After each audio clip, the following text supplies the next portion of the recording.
जय हिंद फ्रेंड्स। हिंदी और प्राइड में आपका स्वागत है। यूपीएससी ऑप्शनल हिंदी साहित्य का जो सेकंड पेपर है, जिसमें हम गोस्वामी तुलसीदास जी द्वारा रचित रामचरितमानस की व्याख्या कर रहे हैं और उसमें पद संख्या 15। यहाँ पे पंक्तियाँ देखें कि क्योंकि अब एक तरीके से माता सीता और प्रभु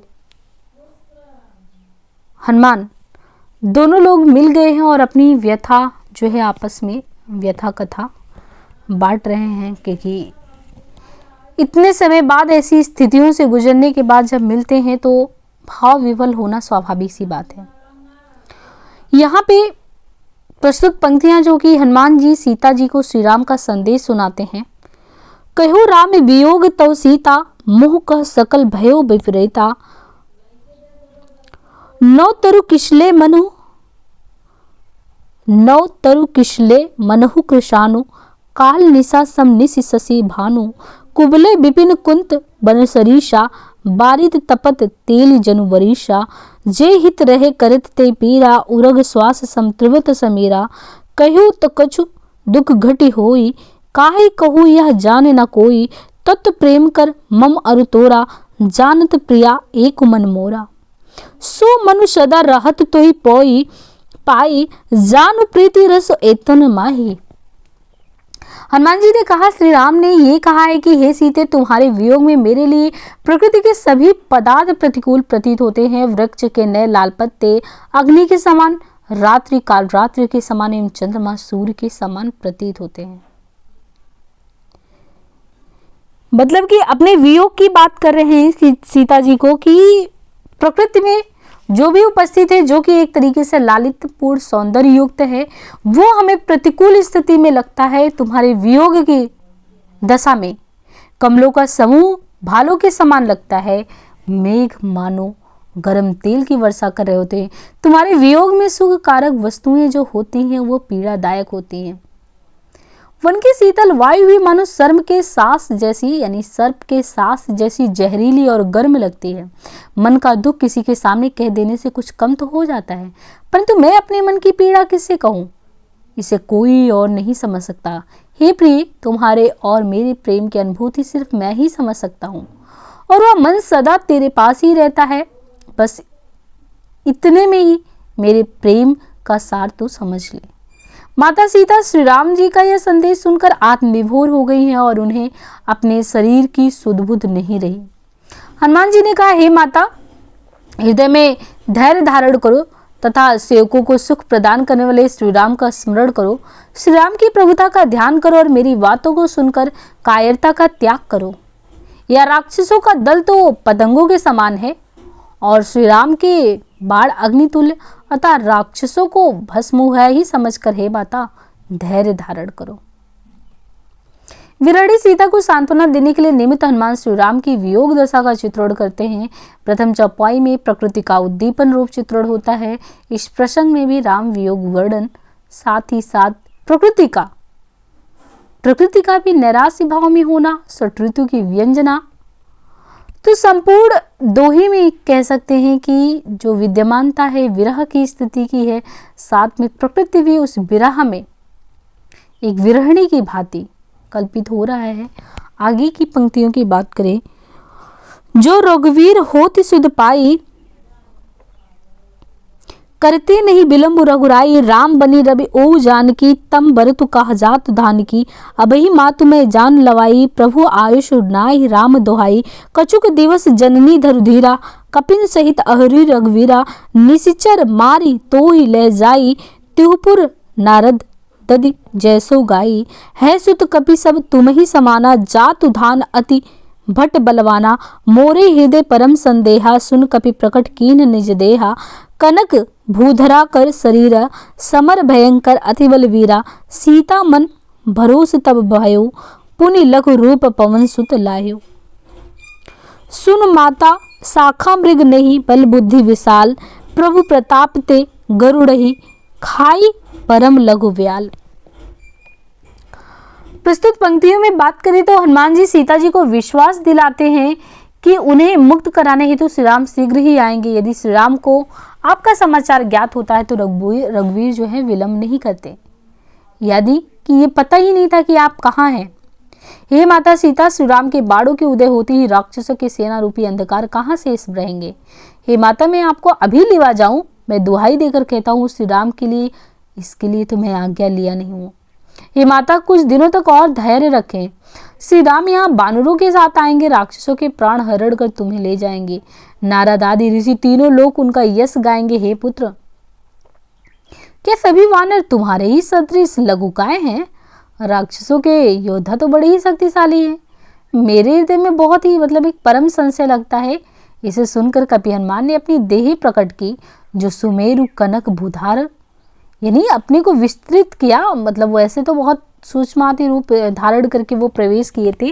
और माता सीता का संशय कि ये जितने भी वानर होंगे छोटे होंगे, और कहाँ पे यहाँ पे विशाल काय जितने भी हैं राक्षस, उनके सामने ये कहाँ टिकेंगे।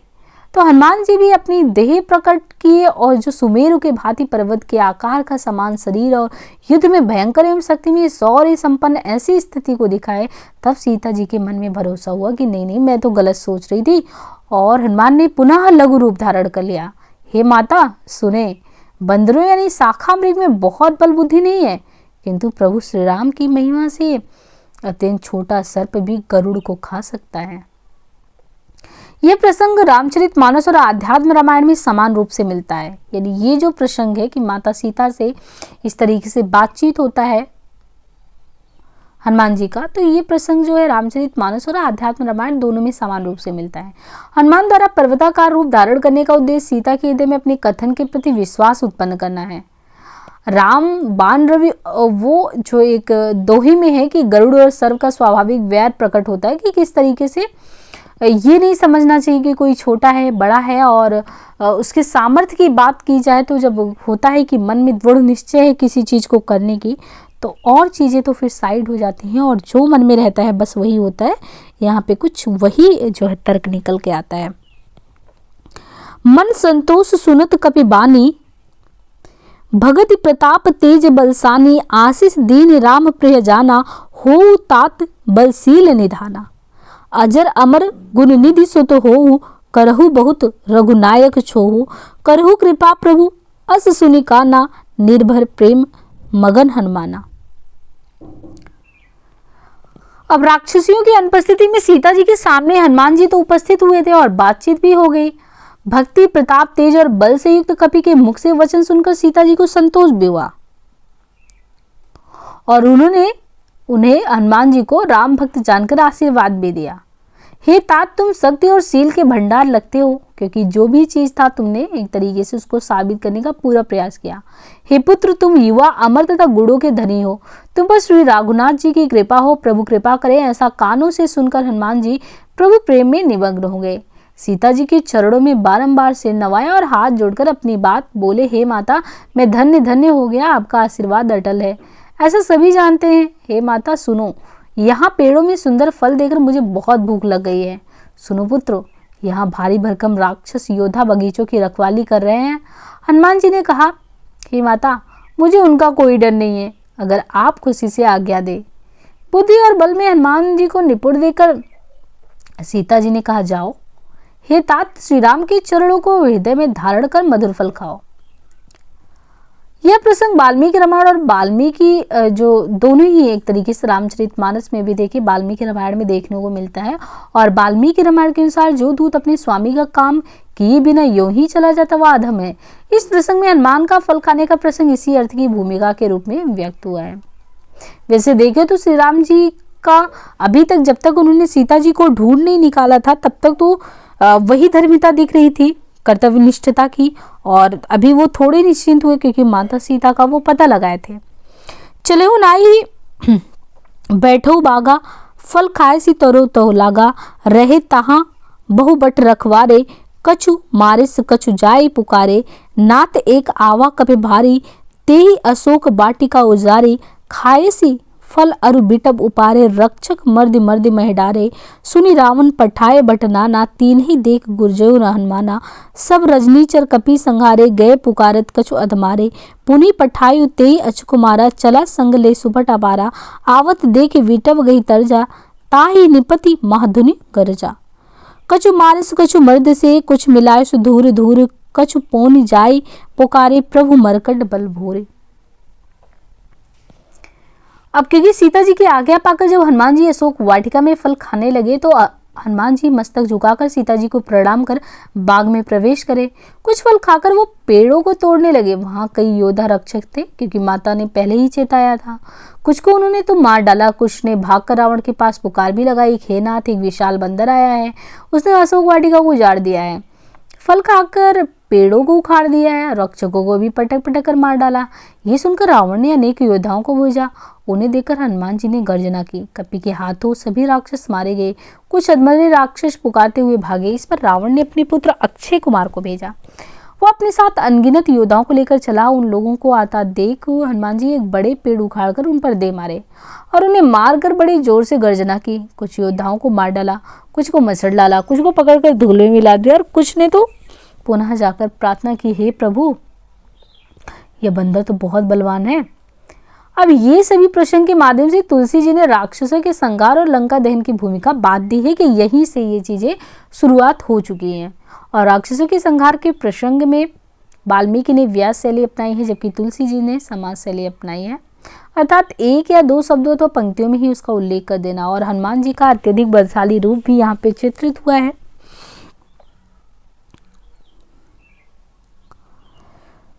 आगे कहते हैं कि सुनि सुत बद लंकेश रिसाना, पठेस मेघनाथ बलवाना, मारस जन सुत बांधिस दाही, ते की कपहि कहाँ घर आई, चला इंद्रजीत अतुलित जोधा, बंधु निधन सुनि उपजा क्रोधा, कपि देखा दारुण भट आवा, कटकटाई गर्जा रुधावा, अति विशाल तरु एक उपारा, विरथ कीन लंकेश कुमारा, रहे महाभट ताके संगा, गाही गाही कपि मदई निज अंगा, तीनहि निपाति ताहि सन भाजा, विरे जुगल मनहु गजराजा, मूटिका मारी चढ़ा तरु जाई, ताही एक छना मुरझा आई, उठी बहोरी किन्ही सी बहुमाया, जीत न जाई प्रभंजन जाया, वस्त्र अस्त्र ते ही साध कापि मन, कीन विचार, जोना ब्रह्म सर मानहु, महिमा मिटाए अपार।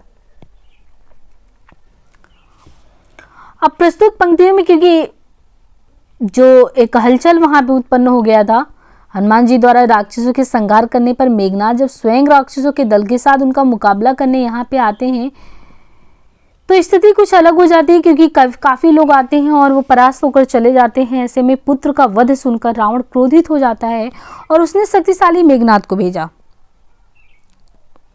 अब सुनि सुत बद लंकेश रिसाना, पठेस मेघनाथ बलवाना, मारस जानी सूत बंधिस ताही, दे के कापे ही कह कर आई।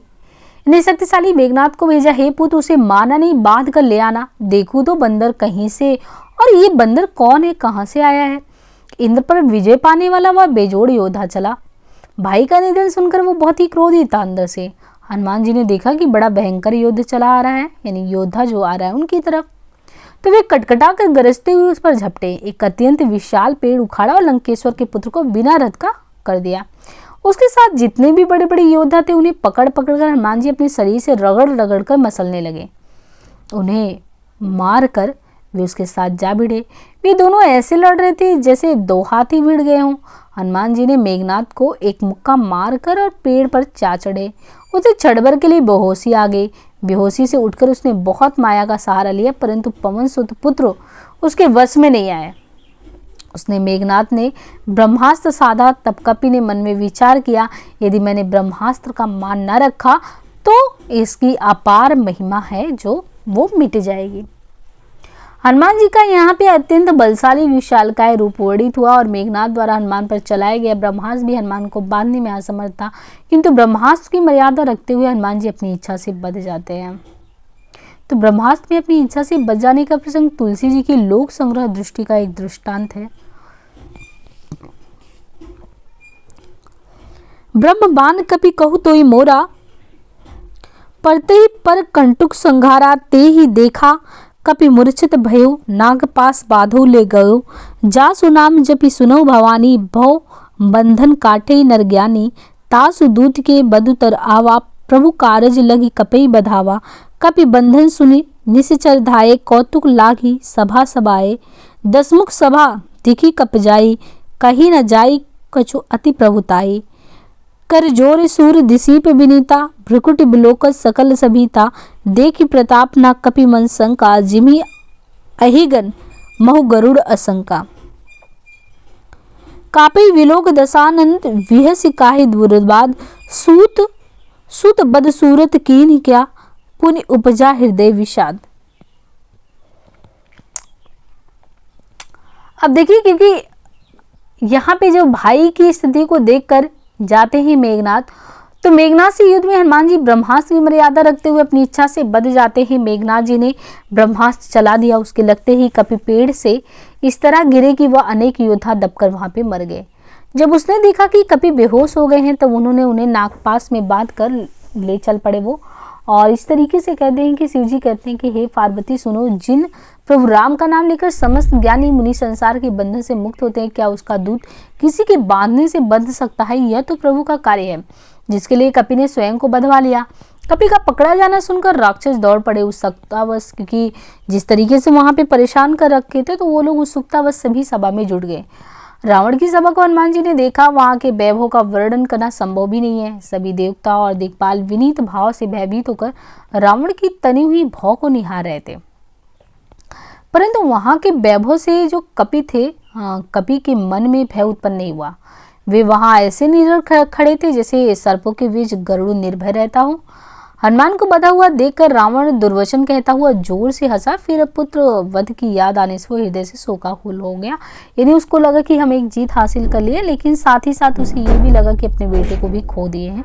तासु दूत के बन तरुआवा में काकु वक्रोक्ति जिमि अहिगन और महु गरुड़ आशंका में उदाहरण अलंकार का प्रयोग है, और ये प्रसंग वाल्मीकि रामायण और रामचरितमानस में दोनों ही जगह मिलता है। साथ ही रावण हनुमान के प्रथम साक्षात्कार के संदर्भ में नायक के बल, शक्ति, यश, पराक्रम, तेज आदि का आभास भी दिया जाना पारंपरिक काव्य वर्णन की परिपाटी के अनुरूप है। आगे कहते हैं कि कह लंकेश कवन तय कीसा। आगे की पंक्तियों में कहते हैं कि कह लंकेश कवन तय कीसा, कहि के बल घोले। कह लंकेश कवन तय कीसा, कहि के बल घाले कन खीसा। की धो श्रवण सुने ही नहीं मोही, देखो अति असंक सट तो ही। मार निसीचर कही अपराधा, कहु सट तो ही न प्राण कही बाधा। सुन रावण ब्रह्मांड निकाया, पाई जसुबाल विरचित माया। जाके बल विरिंच हर ईसा, पालत सृजत हरत दसीसा। जाबल शीस धरत सहसासन, अंडकोश समेत गिरकानन। धरे जो विविध देह सुरत्राता, तुम तो सठन सिखावन दाता। हर को दंड कठिन जहि भेजा, ते ही समेत नृपदल मदगंजा। खर दूषण तृष्णा अरुबोली, बधे सकल अतुलित बलशाली। जाके बल लवलेश ते जीतु चराचर झारी। तासो दोत में जाकरी, हरि आन्हु प्रेहनारे। अब क्योंकि एक तरफ तो खुशी भी था, एक तरफ गम भी था, लेकिन हनुमान जी और रावण की पहली मुलाकात थी यहाँ पे। और फिर संभल कर रावण ने कहा, अरे वानर, कह लंकेश कवन तय कीसा। यानी वानर वो हंस के ठठाके मार के, तो कौन है किसके बल पर तूने उपवन को उजाड़ दिया? क्या तूने अपने कानों से मेरी शक्ति का प्रताप नहीं सुना? अरे दुष्ट, तुझे अब भी यहाँ से अत्यंत निडर खड़े में देख रहा हूँ। तूने राक्षस योद्धाओं को किस अपराध में मारा? तो लगातार उन पे प्रश्न भी दागे जा रहे हैं।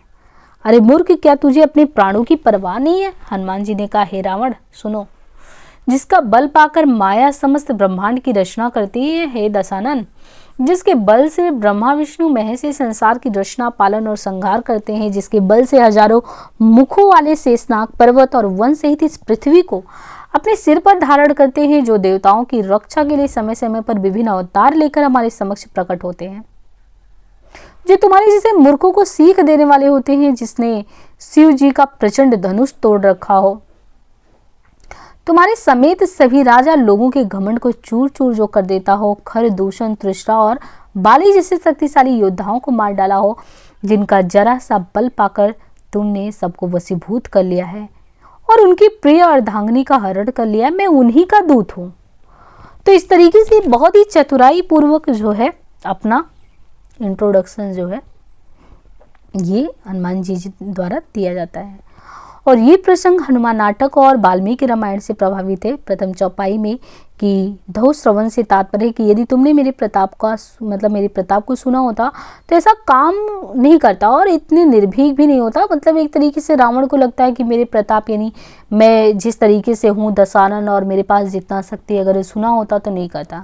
लेकिन इस प्रसंग में रावण और हनुमान के बीच जो परस्पर नाटकीयता कथोपकथन है, संवाद शैली की रोचकता वो देखती ही बनती है कि किस तरीके से उन लोगों का संवाद कायम होता है। आगे कहते हैं कि जानो मैं तुम्हारी प्रभुताई।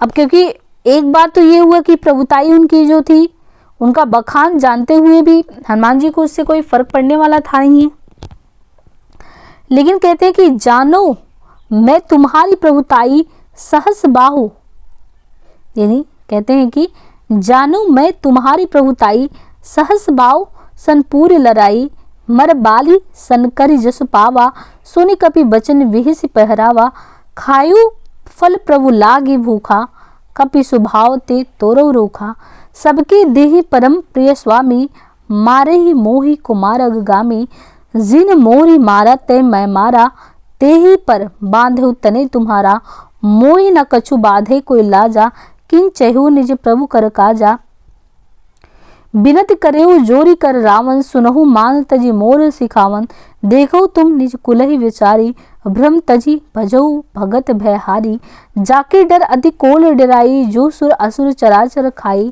तासो बैरू कबहु नहीं कीजे मोर कहे जान की दीजे प्रणित पाल रघुनायक करुणा सिंधु खरारी कहे शरण प्रभु राखे तब अपराध विचारे। प्रस्तुत पंक्तियों में बात करें तो यहाँ पे ये होता है कि हनुमान जी रावण की प्रशंसा करते हुए अपनी बात कहते हैं, मैं तुम्हारा प्रताप जानता हूँ, मतलब जानो मैं तुम्हारी प्रभुताई सहस्त्र बाव सनपूरी लड़ाई, यानी मैं तुम्हारा प्रताप जानता हूँ। तुम्हारा युद्ध सहस्त्र बाव के साथ हुआ था, बाली के साथ युद्ध में भी तुम्हें यश की प्राप्ति हुई थी।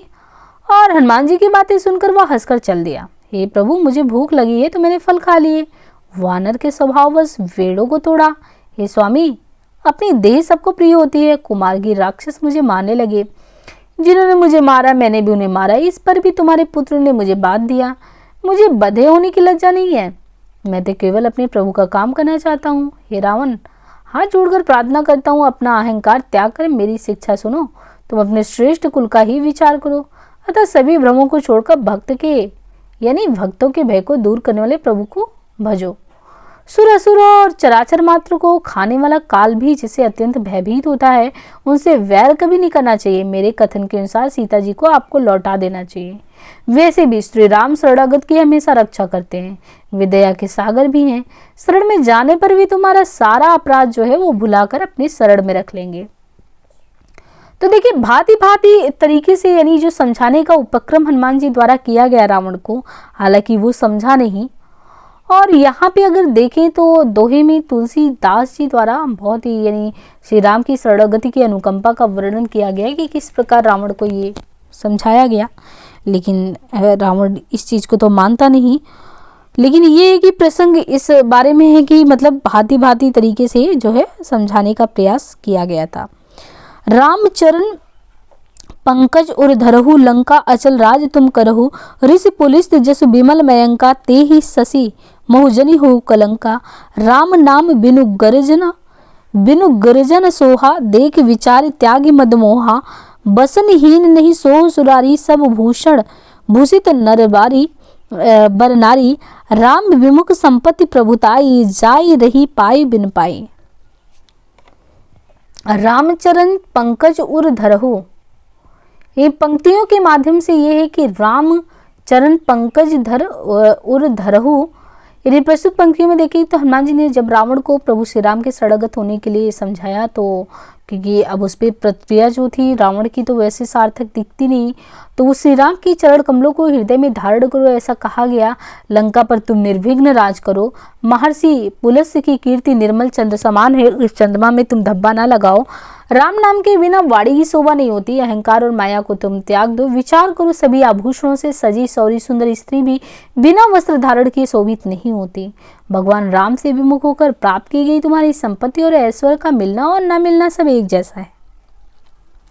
सुन दसकंठ कहू पन रोपी, विमुख राम त्राता नहीं कोपी, शंकर सहस विष्णु अजतोही, सकहि न राख राम कर द्रोही। मोह मूल बहु सूल पद त्यागहु तुम अभिमान, भजहु राम रघुनायक कृपा सिंध भगवान। यानी भजने के लिए कहा गया कि प्रभु श्री राम की कृपा प्राप्त करनी है, उनको भजो, क्योंकि ये संपत्ति और जो तुम्हारा है सब नष्टवान है। जैसे मूल जल स्रोत से वंचित नदी वर्षा ऋतु में तो जल से भरी होती है, परंतु वर्षा बीतते ही फिर से सूख जाती है। हे रावण, मैं प्रतिज्ञा करता हूँ या प्रतिज्ञा कर सकता हूँ कि श्री राम से विमुख होने वाले का कोई रक्षक नहीं हो सकता। हजारों ब्रह्मा विष्णु और महेश भी श्री राम से शत्रुता करने पर तुम्हारी रक्षा नहीं कर पाएंगे। तो प्रस्तुत पंक्तियों के माध्यम से ये है कि ये पंक्तियां जो हैं प्रसंग आध्यात्म रामायण और रामचरितमानस में समान रूप से विद्यमान मिलती हैं। दूसरी चौपाई में देखिए तो प्रतिवस्तुमात, तीसरी चौपाई में दृष्टांत अलंकार और हनुमान द्वारा रावण को जो समझाने का वर्णन है कि अहंकार को त्याग कर तुम्हें श्री राम जी का भजन करना चाहिए। आगे की जदपि काहि कपि अति हित बानी, भगति विवेक विरत नहीं सानी। बोला विहसी महा अभिमानी, मिला हम ही कपि गुरु बड़ ज्ञानी। मृत्यु निकट आई खल तो ही, लागिस अधम सिकावन मोही। उल्टा होई कहा हनुमाना, मति भ्रम तोर प्रकट में जाना। सुन कपि वचन बहुत खिसियाना, बेगिना हरहु मुड़कर प्राणा। सुनत निशाचर मारन धाये, सचिवनन सहित विभूषण आए। नाई शीस कर बिनहु बिहोता, नीति विरोध न मरेहु दूता। आन दंड कुछ करहु गोसाई, सबही कहा मंत्र भलाई। सुनत बिहसी बोला दसकंदर, अंग भंग कर पठियु भयंदर। दोहा है कि कपि की ममता पूछ पर, सबही कहु समझाई। तेल बोरी पट बाधि पुनि, पावक देहु लगाए। अब जो इस तरीके से समझा रहा है तो हनुमान जी की शिक्षा से वो रावण जो था वो क्रोधित हो गया और उसने हनुमान जी को मारने का आदेश दे दिया। यद्यपि कभी हनुमान ने अत्यधिक हितैषी से भरपूर भक्ति विवेक वैराग्य और नीति युक्त वाणी से समझाया कि कहीं से दिमाग फिर जाए और जो है सत्य के रास्ते पर निकले। तो उसने हंसकर बोला, क्योंकि वो महाघमंडी था रावण, तो उसने हंसकर बोला कि हमें बड़ा ज्ञान मिला, वो भी हमारे गुरु जो हैं वो कपि हैं। अरे दुष्ट, तुम्हारी मृत्यु निकट आ गई, इसी कारणवश मुझे ज्ञान देने चला है। हनुमान ने उत्तर दिया कि यह प्रतिकूल भाव से अर्थात तुम्हारी ही मृत्यु निकट आई है, मैंने प्रत्यक्षता ये तो जान ही लिया है, कुछ तुझे मति भ्रम है। कवि के वचनों को सुनकर वह बहुत क्रोधित हुआ और बोला कि इस मूर्ख के प्राण शीघ्र ही क्यों नहीं हरण लिए जाते। इतने सुनते ही राक्षस मारने दौड़े। ठीक उसी समय मंत्रियों के साथ विभीषण आ गए और सिर नवाकर उनके प्रति जो है विनय करके कहा कि यह नीति विरुद्ध है, दूत को मारना नहीं चाहिए। हे स्वामी, इसके लिए अन्य दंड विधान करड़ी है। सभी ने कहा, हे भाई, ये तुम्हारी मंत्रणा सलाह ठीक है। इसे सुनकर जो है रावण जो है हंसा, बोला कि बंदर को अंगभंग करके भेज दिया जाए। मैं सभी को समझाकर कहता हूँ कि बंदर की ममता पूंछ पर रहती है, अतः वस्त्र को तेल में डुबोकर उसके पूंछ में जो है आग लगा दी जाए। तो रावण की मति भ्रम से तात्पर्य कि उसे अनुकूल वस्तुएं प्रतिकूल तथा प्रतिकूल वस्तुएं अनुकूल प्रतीत होने लगती हैं। वाल्मीकि रामायण में दूतों को दंडित करने के उपाय भी बताए गए हैं। अब यहाँ पे है कि पूछहीन बानर ते जाही, तब सठ निजा नथाने लाही। जिनके कीन्ही बहुत बड़ाई, देखो मैं तिनके प्रभुताई। वचन सुनत कपि मन मुस्काना, बही सहाय सारद में जाना। जात धान सुनि रावण बचना, लगे रचे मुड़ सो ही रचना। रहा न नगर वशनकृत धेला, बाढ़ी पूछ कीन कपि खेला। कौतुक कह गए पुरवासी, मारही चरण गिरिहि बहुहासी। बाजे ढोल तेहि सब तारी, नगर फेरी पुनः पोह पुजारी। पावक जरत देखे हनुमंता, भयउ प्रभु लघु रूप तुरंता। निबुक चढ़ेऊ कपि कनक अटारी, भई सभीत निश्चित नारी। हरि प्रेरित ते ही अवसर, चले मारुत 49। अट्टहास करी गर्जा, कपि बढ़ी लगा आकाश। प्रस्तुत पंक्तियां जो कि भक्तकालीन राम भक्ति काव्य धारा की सर्वश्रेष्ठ कवि गोस्वामी तुलसीदास की कालजयी काव्यकृति रामचरितमानस से उद्धृत है। जब पूंछ रहित वानर वहां जाएगा तब यह दुष्ट अपने स्वामी को यहाँ लेकर आएगा। जरा मैं भी तो उसकी क्षमता देखूं, जिसकी इसने बहुत ही प्रशंसा की है। ऐसी बात सुनकर हनुमान जी मन ही मन मुस्कुराने लगे कि सरस्वती जी की कृपा हुई और जिससे रावण को यही उपाय सूझा। रावण का वचन सुनकर मूर्ख राक्षस वैसा ही करने लगे। हनुमान जी ने ऐसा खेल किया कि उनकी पूंछ बढ़ गई। इससे नगर के सारे कपड़े और तेल घी खत्म हो गए। हनुमान जी की बढ़ी हुई पूंछ देखकर नगरवासी जमा हो गए। वे सभी हनुमान जी को या उनके पैर से उनको मारकर हंसी उड़ाने लगे। ढोल बजने लगे, सभी तालियां बजाने लगे। नगर में उन्हें घुमाकर फिर पूंछ में आग लगा दी। अग्नि को जलते देखकर हनुमान जी तुरंत अपने शरीर को छोटा कर लिए। बंधन से मुक्त होकर हनुमान जी सोने के महलों की अट्टारियों पर जा चढ़े। अब उनकी जलती हुई लंबी पूंछ देखकर राक्षसों की स्त्रियां भयभीत हो गई। उसी समय भगवान की प्रेरणा से 49 प्रकार के पवन चलने लगे और हनुमान जी जोर से हंसते हुए गरजे तथा बढ़कर आकाश से जा लगे। यहाँ हनुमान जी की पूंछ में आग लगाने की योजना का खिलवाड़ चित्रित हुआ, जो आगे गंभीर रूप धारण करके परिस्थिति को और भयावह और त्रासद बना देता है।